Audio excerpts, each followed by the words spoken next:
1년 1독 성경 읽기 오늘은 79일째입니다.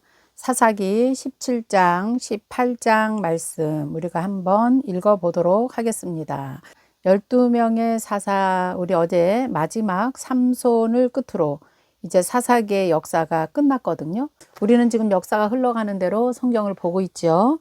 일단 역사는 사사기 16장에서 일단 끝나고요. 이제 오늘 17장, 18장을 볼 건데요. 이거는 역사가 아니고 사사기에 이런 일이 있었구나 하는 야사로 생각하시면서 17장부터 21장까지 읽으면 우리가 이제 사사기가 끝나는 것입니다. 자, 우리 창세기 12장부터 흘러내려온 하나님의 나라 여러분 기억하시죠? 우리가 창세기부터 쭉 같이 읽으면서 오신 분들은 이제 다 이해가 되실 것이에요. 하나님은 아브라함을 통해서 나라를 만드셨고 노예로 살아가던 그 백성들을 언약의 백성으로 불러내셔서 그들에게 하신 말씀이 무엇이었냐? 이스라엘 너희는 모든 열방 가운데 제사장 나라로 살아가기를 원한다. 이렇게 말씀하셨어요. 그리고 하나님이 레위인에게 승부를 거셨던 이야기 우리가 다 읽고 왔습니다.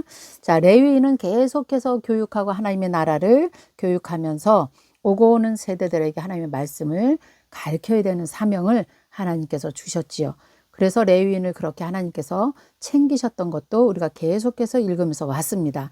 그런데 이제 사사시대에 접어들면서 레위인들이 레위인의 사명을 다 감당하지 못하고 살아갑니다. 그것은 백성들이 하나님을 잃어버리고 하나님을 떠나버렸을 때 레위인들은 땅도 없고 레위인들이 살아갈 길이 없는 것입니다. 레위인도 자기의 사명을 감당하지 못하고 노숙자처럼 이리저리 떠돌며 살아가는 그 레위인들의 모습을 이제 우리가 보게 될 건데요. 그 내용이 이제 17장, 18장 이런 내용입니다. 레위인을 고발하는 그런 장이기도 해요. 사사시대 때 레위인들이 이렇게 살았다. 이렇게 이제 우리에게 말씀으로 보여주시는 것이죠. 자, 오늘 말씀도 하나님께서 주시는 귀한 말씀이 있으시리라 믿으면서 우리 한번 17장 한번 보도록 하겠습니다. 자, 미가 집의 제사장 17장 1절 에브람 산지에 미가라 하는 이름하는 사람이 있더니 그의 어머니에게 이르되 어머니께서 은 1,100을 잃어버리셨으므로 저주하시고 내 귀에도 말씀하셨더니 보소서 그 은이 내게 있나이다. 내가 그것을 가져갔나이다 하니 그의 어머니가 이르되 내 아들이 여호와께 복받기를 원하노라 하니라. 자, 여기서 보면요. 에브라임 산지에 미가라는 사람이 살고 있었어요. 그런데 그 어머니가 은 1,100을 잃어버린 거예요. 그래서 내 돈을 훔쳐간 사람은 저주를 받을지니라 막 이렇게 말하고 다니니까 그 돈을 누가 훔쳐갔느냐? 아들이 훔쳐간 거예요. 미가라는 아들이 그 돈을 훔쳐갔는데 어머니 보소서 돈이 여기 있습니다 하고 어머니에게 돈을 줍니다. 그러니까 그 어머니가 오 내 아들아 너는 여호와께 복받기를 원하노라 이렇게 말했다는 거예요. 자, 여기까지만 보면 이 어머니의 믿음이 좋은 것 같아요. 네, 3절 볼게요. 미가가 그 은 1,100을 그의 어머니에게 도로 주매 그의 어머니가 이르되 내 아들아 내가 내 아들을 위하여 한 신상을 새기며 한 신상을 부어 만들기 위해서 내 손에서 이 은을 여호와께 거룩히 드리노라. 그러므로 내가 이제 이 은을 내게 도로 주리라. 미가가 그 은을 그의 어머니에게 도로 주었으므로 어머니가 그 은 200을 가져다가 은장색에게 주어서 한 신상을 새기고 한 신상을 부어 만들었더니 그 신상이 미가의 집에 있었더라 그랬어요. 자, 그 돈을 가지고 이제 은장색을 불러서 우리 집안에 신상을 좀 만들어 주십시오 했겠죠. 그래서 이제 집에 신상을 만들어 놓게 되었습니다. 그거의 목적은 뭘까요? 이 아들을 축복해 달라고 신상을 만든 것입니다. 자, 5절 보니까 그 사람 미가에게 신당이 있으므로 그가 에봇과 드라빔을 만들고 한 아들을 세워서 그의 제사장으로 삼았더라. 그때에는 이스라엘이 왕이 없으므로 사람마다 자기 소견에 옳은 대로 행하였더라. 자, 하나님께서 왕이 없어도 살아갈 수 있는 나라, 그런 나라, 하나님의 나라 백성들을 만드셨는데요. 이스라엘 백성들 계속해서 왕이 없어서 우리는 이렇게 됐다. 이렇게 말하는 것입니다. 그래서 자기의 소견대로 마음대로 살아간 것이 결과는 무엇입니까? 집집마다 신당을 차려놓고 하나님을 믿는 것 같이 하면서도 한쪽으로는 우상을 섬기는 그런 행동들을 지금 하고 있었다는 것입니다. 5절에 보니까 에봇도 만들었죠. 드라빔도 만들었어요. 에봇은 제사장이 입는 것이에요. 함부로 만들 수 있는 옷이 아니에요. 그런데 어떻게 하다가 사사시대 정도 왔는데 자기들 마음대로 에봇을 만들고, 드라빔은 또 뭘까요? 가정의 수호신이에요. 미신처럼 믿고 있는 조그만 여신상, 그것이 드라빔인데요. 그것도 만들어 놓고 이제 또 제사장까지 지금 찾고 있는 중입니다. 이게 얼마나 혼합주의로 지금 사사시대에 사람이 살고 있는지 우리가 대충 알 수가 있겠죠.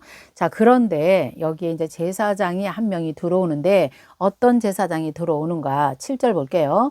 유다 가족에 속한 유다 베들레헴에 사는 한 청년이 있었는데 그는 레위인이었다는 거예요. 근데 그가 거기서 거류하였더라. 그 사람이 거주할 곳을 찾고자 하여 그 성읍 유다 베들레헴을 떠나서 가다가 에브라임 산지로 가서 미가의 집에 이르매, 레위인이었지만 이제 갈 곳도 없고 잘 곳도 없고 먹을 것도 없어서 그냥 노숙자 신세가 되어서 돌아다니다가 이 미가의 집에 가게 됐다는 것이에요. 9절 보니까 미가가 그에게 묻되 너는 어디서부터 왔느냐? 그가 이르되 나는 유다 베들레헴의 레위인으로서 거주할 곳을 찾으러 가다가 여기를 왔다. 미가가 그에게 이르되 내가 나와 함께 거주하며 나를 위하여 아버지와 제사장이 되라. 그러면 내가 해마다 은 10과 의복 1벌과 먹을 것을 주리라 하므로 그 레위인이 들어갔더라 그랬어요. 1년 연봉 은 10이에요. 자, 아까 미가의 엄마가 잃어버린 돈이 은 1100을 잃어버렸거든요. 그런데 1년 연봉 은 10이에요. 그리고 의복 1벌 주는데 얼마나 고맙고 감사한지 이 레위인이 거기서 제사장을 하겠다고 이제 눌러 앉게 되는 것입니다.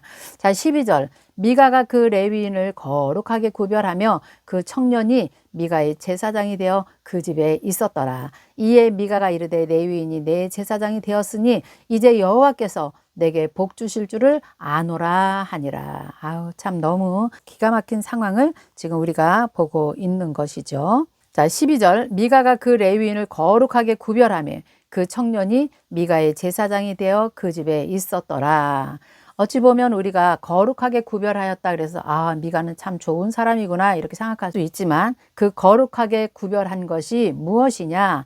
자기가 복을 받기 위해서 그렇게 구별했다 이렇게 말하고 있는 것이에요. 너무 어이없는 일이죠. 이렇게 구별한 것은 하나님의 관점에서 구별한 것이 아니라 내가 어떻게 하면 복을 받겠는가. 그러니까 미가가 아, 저 사람을 이렇게 내가 1년 연봉이라도 조금 주고 우리 집에 자게 하면 하나님께서 내게 복을 주실 것이다 이렇게 지금 말하고 있다는 것이에요. 이게 얼마나 기막힌 사건입니까? 레위인은 하나님의 종으로서 하나님과 이스라엘 백성들 사이를 중보하는 그런 역할의 제사장이 아니라 이제 부패하고 타락한 그런 사사시대에 한 개인에 의해서 고용되어 있는 그런 제사장을 우리가 보게 된 것이에요. 우리가 여기까지 보면 사사시대가 얼마나 부패하고 자기 소견에 옳은 대로 살아갔는지를 우리가 볼 수가 있습니다. 자, 그 다음에요. 이제 18장을 보면요. 이런 시대에 이제 단지파도 또 한 몫을 대단하게 합니다. 단지파는 원래 블레셋 옆에 조그만 지파를 분배받았죠.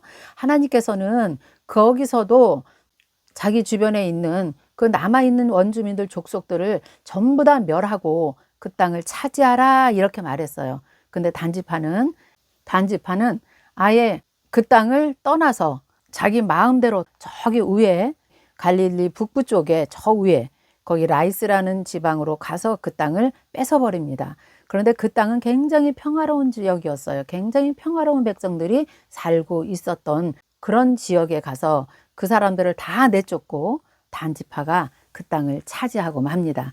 그 땅을 또 차지하면서 이 미간의 집에 있는 이 제사장도 야, 개인의 제사장 하는 것보다 한 지파의 제사장이 낫지 않냐? 우리와 함께 가자. 그래서 그 집에 있는 모든 신상을 훔쳐가지고 그 제사장을 데리고 갈릴리 북쪽 위쪽으로 이제 가는 그런 내용이 18장의 내용입니다. 자, 이런 내용을 지금 사사기에서 우리에게 고발하고 있는 것이죠. 자, 18장 볼까요? 그때에 이스라엘 왕이 없었고 단지파는 그때 거주할 기업의 땅을 구하는 중이었으나 이는 그들이 이스라엘 지파 중에서 그때까지 기업을 분배받지 못하였습니다. 분배받지 못한 게 아니죠. 분배는 받았는데 자기들이 주변에 있는 나라들과 싸우기 싫으니까 이제 그 땅을 버리고 나온 것입니다. 2절 단 자손이 소라와 에스다올에서부터 그들의 가족 가운데 용맹스러운 5사람을 보내서 땅을 정탐하고 살피게 해서 그들에게 이르되 너희는 가서 땅을 살펴보라. 그들이 에브라임 산지에 가서 미가의 집에 이르러 거기서 유숙하니라. 이제 땅을 살피러 올라가는 중에 미가 집에 들러서 거기서 이제 하룻밤을 자게 된 것 같아요. 3절 그들이 미가의 집에 있을 때 그 레위 청년의 음성을 알아들었다고 합니다. 그리로 돌아가서 그에게 이르되 누가 너를 이리로 인도하였으며 내가 여기서 무엇을 하고 여기서 무엇을 얻었느냐. 4절 그가 이르되 미가가 이러이러하게 나를 대접하고 나를 고용했다. 나를 자기의 제사장으로 삼았느니라. 이렇게 얘기하는 거예요. 제사장이 고용하는 직은 아니죠. 은열에 옷 한 벌에 고용을 했다. 이렇게 말하고 있는 것이에요. 5절 그들이 그에게 이르되 청컨대 우리를 위하여 하나님께 물어보아서 우리가 가는 길이 형통할는지 우리에게 알게 하라 하니 그 제사장이 그들에게 이르되 평안히 가라. 너희가 가는 길은 여호와 앞에 있느니라 하시니라. 아주 엉터리들입니다. 한번 하나님께 좀 물어봐 달라. 우리가 저 위로 남이 땅을 지금 뺏으러 가는데 거기에 하나님이 가라고 하는지 가지 말라고 하는지 한번 기도해 보라. 그렇게 한 거예요. 그러니까 엉터리 제사장이 내가 기도해 봤더니 하나님이 평안히 가라 그랬다는 거예요. 이런 거짓 선지자들 지금도 많이 있습니다. 여러분 조심하시기 바랍니다. 7절 이에 5사람이 떠납니다. 이제 어디로 갑니까? 저 위에 라이스 지역으로 갑니다. 거기에 이르러 백성을 보니까 거기는 염려 없이 거주하며 시돈 사람들이 사는 것처럼 평온하며 안전하니 그 땅에는 부족한 것이 없고 부를 누르며 시돈 사람들과 거리가 멀고 어떤 사람과도 상종하지 아니함이라. 그들이 소라와 에스다올에 들어가서 상종함이라. 자, 너무 좋은 땅을 지금 보고 온 거예요. 아주 평화로운 땅을 보고 온 거예요. 그래서 이제 그 사람들을 다 내쫓기로 이제 생각을 하고 8절 이제 다시 이제 내려옵니다. 그리고 그 형제들에게 그 다녀온 이야기를 다 이제 말을 하겠죠. 9절 이르되 일어나 그들을 치러 우리가 올라가자. 우리가 그 땅을 본 중 매우 좋더라. 너희는 가만히 있느냐? 나아가서 그 땅 얻기를 게으리하지 말라. 10절 너희가 가면 평화로운 백성을 만날 것이고 그 땅은 넓고 그곳에는 제사장이 있는 것이 하나도 부족함이 없다. 세상에 있는 것이 하나도 부족함이 없다. 하나님이 그 땅을 너희 손에 넘겨주실 것이다 하면서 자기들 마음대로 이렇게 결정을 지금 한 것입니다.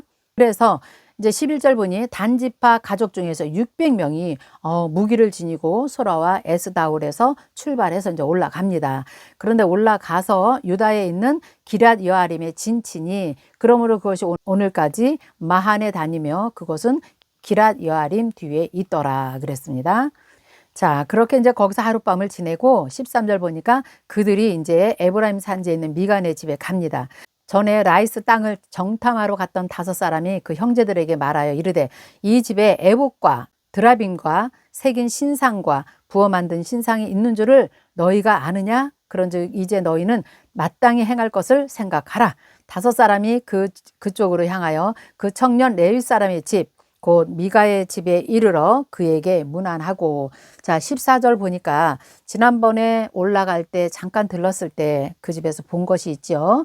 에봇과 드라빔, 그 다음에 신상을 부어 만든 것들, 이런 우상들을 본 거예요.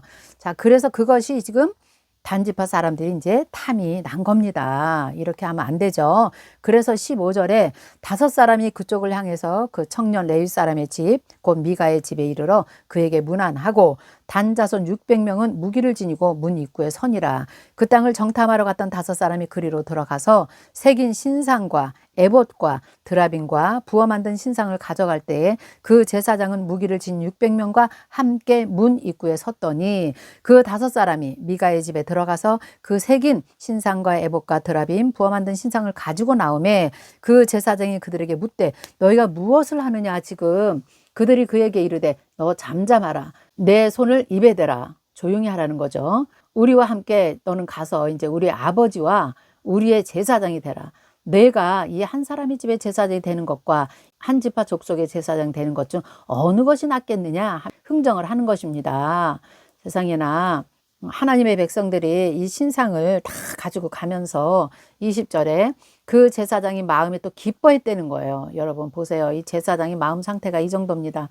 기뻐하면서 에봇과 드라빔과 새긴 우상을 받아가지고 그 백성 가운데로 들어가니라. 이거는 이제 미간의 집에서 훔쳐가는 것입니다. 이 모든 걸 훔쳐가고 제사장도 뺏어가는 것이죠. 21절 그들이 돌이켜 어린아이와 가축들과 값진 물건들을 앞세우고 길을 떠나니 다 훔쳐갔네요. 그들이 미가의 집을 멀리 떠난 때에 미가의 이웃 사람들이 모여와서 단 자손을 막 따라 붙는 거예요.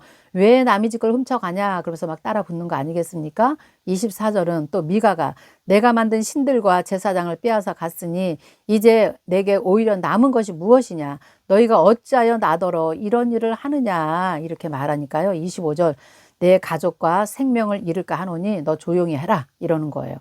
오히려 살고 싶으면 조용히 해라 이렇게 지금 말하는 것이죠. 26절 단자손이 자기 길을 간지라. 미가가 단자손이 자기보다 강한 것을 보고 돌이켜 그냥 집으로 돌아갔더라. 그럴 수밖에 없겠죠. 여기는 600명 무기를 갖춘 사람들이 온 것인데요. 27절 단자손이 미가가 만든 것과 그 제사장을 취하여 라이스에 이르러 한가하고 걱정 없이 사는 백성들을 만나서 칼날로 그들을 치며 그 성읍을 다 불사르고 그들을 구원할 자가 없었으니 아무도 도와줄 자가 없어요. 왜 그러냐면 그 땅 자체가 시돈하고 동족이었으나 시돈으로부터 멀리 떨어져 있었고 또 도시 주변 국가들 뭐 교류하는 그런 국가들하고는 동맹 관계를 맺고 있지 않아서 아주 굉장히 평화롭게 사는 그런 지역이었단 말이에요. 거기가요. 그러니 누구에게 도와달라는 말도 못하고 그냥 단지파에게 그냥 당하고 만 거죠.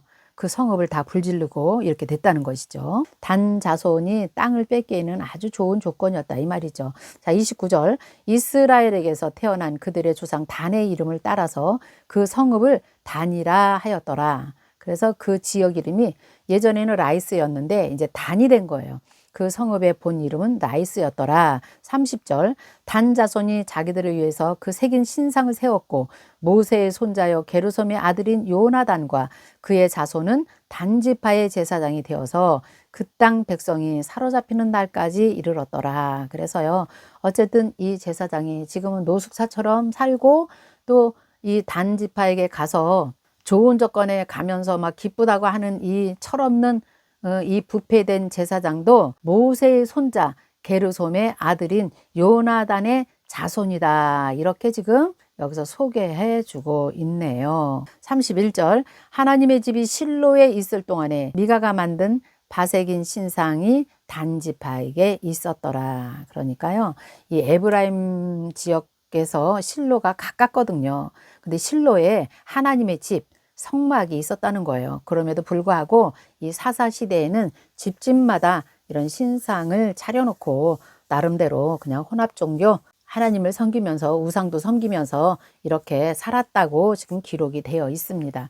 자, 이렇게 집집마다 우상이 있는 것, 저도 이제 일본에 가보니까 일본이 집집마다 우상이 있더라고요. 아침에 일어나면 이렇게 문을 여는데 거기에 자기들 나름대로 섬기는 그 신상들이 다 있더라고요. 그래서 뭐 향불을 피고 이러는데 자 이렇게 하나님께서 하나님 외에 다른 신을 섬기지 말라 이렇게 말씀하시고 그렇게 모세오경을 그렇게 하나님께서 가르쳐주고 왔지만 결국은 이 사사시대에는 말씀을 보지 않는 사람들이 결국은 이렇게 변질돼 버렸다는 것을 우리가 알 수가 있겠죠. 지금 이 시대에 우리에게 주는 굉장히 좋은 교훈이라고 생각이 됩니다. 하나님의 말씀이 우리에게 있다 한들 우리가 읽지 않으면 그냥 교회 다니는 것이 그냥 종교생활 하듯이 그렇게 다니는 사람들이 지금 너무 많아요. 그렇기 때문에 우리가 성경을 읽지 않으면 이런 내용을 전혀 모르기 때문에 하나님을 믿는 것인지 우상을 섬기는 것인지 구분을 못합니다. 그래서 우리가 날마다 성경을 보고 공부하는 자세로 성경을 보지 않으면요. 읽지 않으면 믿음의 사람으로 우리가 이 시대에 살아갈 수가 없습니다. 내일 제가 마무리할 때 할 말이지만요. 그냥 왕이 없으므로 말씀을 읽지 않으므로 자기의 소견대로 마음대로 살아갔다. 이렇게 우리가 이 시대에도 말할 수가 있는 것이죠. 말씀으로 신앙생활 건강하게 해야 됩니다. 자, 오늘 여기까지 하고요. 이제 내일은 사사기 마지막 보겠습니다. 이제 사사기 끝나면 룻기로 넘어가도록 하겠습니다. 오늘도 수고하셨습니다. 감사합니다.